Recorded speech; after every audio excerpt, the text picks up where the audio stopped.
Let's do a quick mail call, or the new acquisitions to the railroad. I end up getting these Guthrie grain silos and elevator. It's a kit actually that comes with the elevator and two silos. And the only reason I really got it is because it was available locally.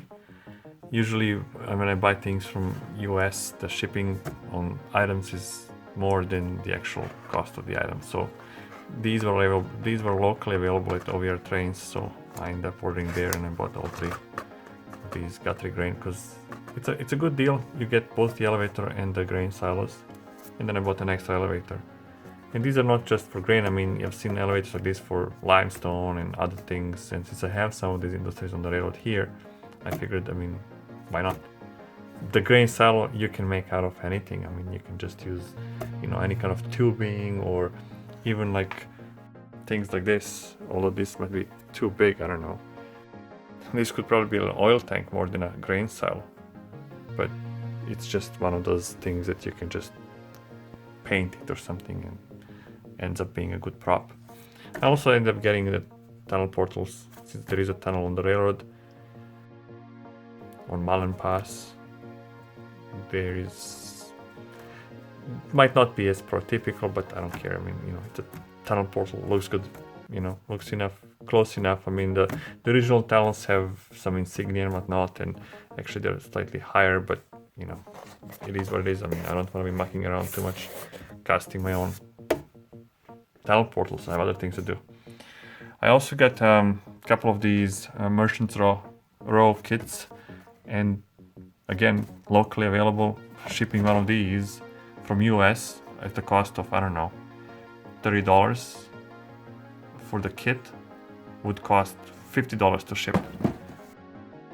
Then, depending if you use a courier service, then you're paying duties and you're paying, administrative fees and whatnot, which is just a joke. So again, OVR trains, they had it. I didn't even know that they still make Merchants Row, but they didn't have two, so I got row 1 and row 3. I ended up buying 2 of these. Maybe I can find a row 2 or something. I think there is a Merchants Row 4 as well. But these are just universally applicable buildings that you can just stick around and on the streets and whatnot. So yeah, it'll do. And then the last thing was this Prairie Co-op elevator. It looks like a more modern version. I guess concrete building, and there's a side building here. And really, I mean, you can detach these and just stick this and cut it in half, and then put one side to the other, and then kind of make it four silos, one next to each other, and then kind of kit bash it against the backdrop, so they're not really sticking out too much. And I think that's what I'm gonna do. But again, I mean, it can go anywhere, and so why muck around and trying to reinvent hot water here? So these are the buildings and whatnot, structures, and then a bit of rolling stock came in. I like it because it's all blue. These, I guess the light's not really good here. But the Montana railing has this really nice blue color. I guess I just fell for that blue, and they say it's, I guess, what do they call it? Big Sky Country over there. Some people just say, there's only one blue, and that's the Montana railing blue. Just give me a second here, and what I'll do is turn the light on. So I have this socket, wireless remote socket control, so I can just turn the lights on.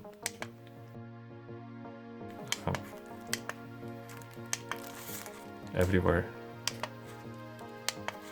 And something is not working. Did I unplug? Okay, there we go. So yeah, I think I turned the layout inadvertently. Yeah. So now we can see this blue better. Or is it gonna turn yellow? Well, that's not good. No white balance. Well, that's great. Let's see if I can That's not really working out. See what happens. These are 4000K LED lights, and I guess this phone camera just thinks everything is yellow for some reason. So I'll just shut them off rather than wasting time with this stuff. But anyways, I mean, I got like 6 hoppers and a tank car and a box car and another 2-bay hopper, and then some of these what are they called, bulkhead flat cars with a, actually they came with a load, and then one of those high ride box cars, whatnot. This one kind of got beaten up in the transport. They were all wrapped in the bubble wrap, and there was more wrapping and stuff, so the package just took a long time to arrive here. Unusually, I was afraid that they're gonna be gone, and you know, paid a lot of money for this and lost in mail. And I almost lost all hope, but then the package arrived and I was ecstatic. So I got 2 locomotives, 3 actually, a switcher as well. It's pretty cool that there's a switcher.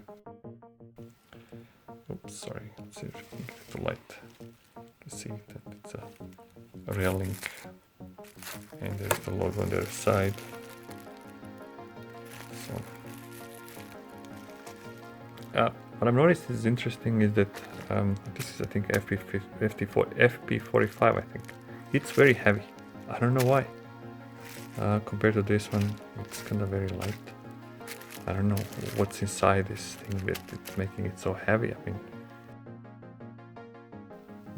they all look standard build. I don't know, unless this is an older model that had lead, and this is something, I don't know, not lead. And here is, you can see a casualty of the mail system. I gotta glue that up. So that's just a quick mail call, I guess, for the railroad. The fleet is growing bigger, more blue is coming all the time. Although, as I mentioned, I just don't like these shipping things. I mean, I find sometimes on eBay you find things that are like, you know, $10, $15, $20, but then shipping is $40, and you know, I just not end up buying anything because it's not worth it. You know, like a tank car, $18, but they want $30 to ship. I guess I'll only have one tank car. I'll actually have more.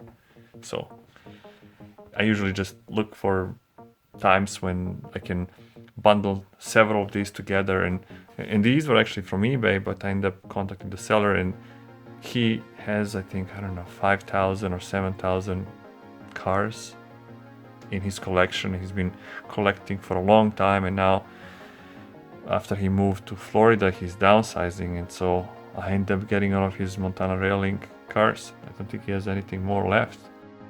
Anyway, as I said, that's all for this segment. So we are finally embarking on track laying adventure.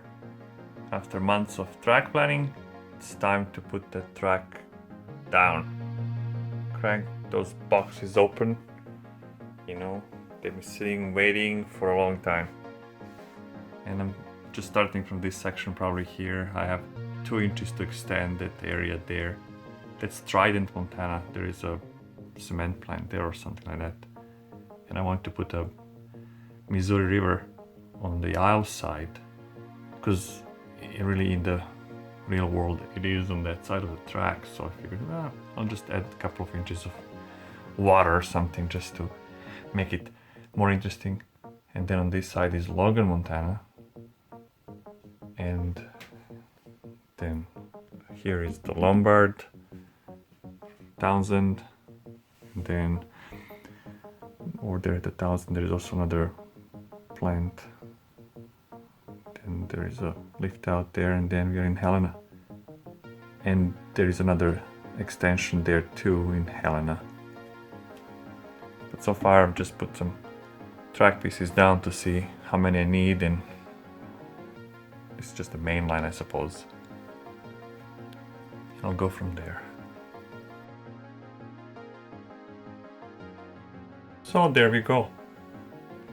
Some wood glue a clamp. I thought I would need more than one, but one is enough. Because I use these brackets at the bottom and they're just holding the extension in place while the glue is dry. Really, I think the glue is gonna hold everything. And then after, I don't know, an hour or something too, probably jigsaw a nice curve in there, and that's that. And in the meantime, while this is drying, I mean, go over there to Helena and do the same thing there, just twice as long. Actually not, 106 inches. So let's go there. And here we are in Helena. I mean, it's only been like 5 minutes and I already got these brackets screwed and it's ready for gluing. But anyways, there is, and so it's starting from here, and again it's gonna be jigsawed into a nice curve, and then the fascia can conform to that, go all the way around there, and then again jigsawed on this side back into flushing with this edge. And I think the Helena station will be somewhere here. I don't know if I don't think I can find a model of that, so maybe I can kit bash something. That's what it looks like. Oh, sorry about the dark. But that's what the station looks like, and I think I'll be able to do like the whole thing on that section there, and a bit of parking lot. The depot track is here actually. On my plan it's gonna be on this side because I didn't have enough room to go there. Oops, sorry. To go up there and then back in here. But I don't think it matters. And also I'm putting, I don't know if you've seen my plan, I'm putting a team track on this side, and it's really supposed to be on this side here of the station because there is a team track or some platform, whatnot, and then there is a scrapyard dealer and some kind of a grain silo or something. I don't know if it's even used today, but I'm back in 1987, so, or 1990, so that's the matter. And then on this side there is also a fuel or gas line, gas depot, and that's going to be over there. I guess in that extension or something like that. Or no, sorry, maybe it's over there. Where am I pointing? Okay, there it is. Anyway, let me just put some wood glue on this and then press this on and screw it in, and then I'll be back. And there it is, maybe half an hour of work. The glue is now drying, so no point watching the glue dry. I think I'm gonna go watch some of your videos. And then maybe I'll come back and then we'll jigsaw this, or maybe that's gonna be in another video. We'll see. Till then. There is the last segment in this series. Bump outs, jigsawed out. Didn't turn out perfect, unfortunately, because there is a slight difference between the thickness in plywood. You know, everybody's trying to cut corners, so this one is thicker than that one, even though they're supposed to be 3/4 inch. But just a slight 1/16 of an inch, I guess, is saving them a lot of money.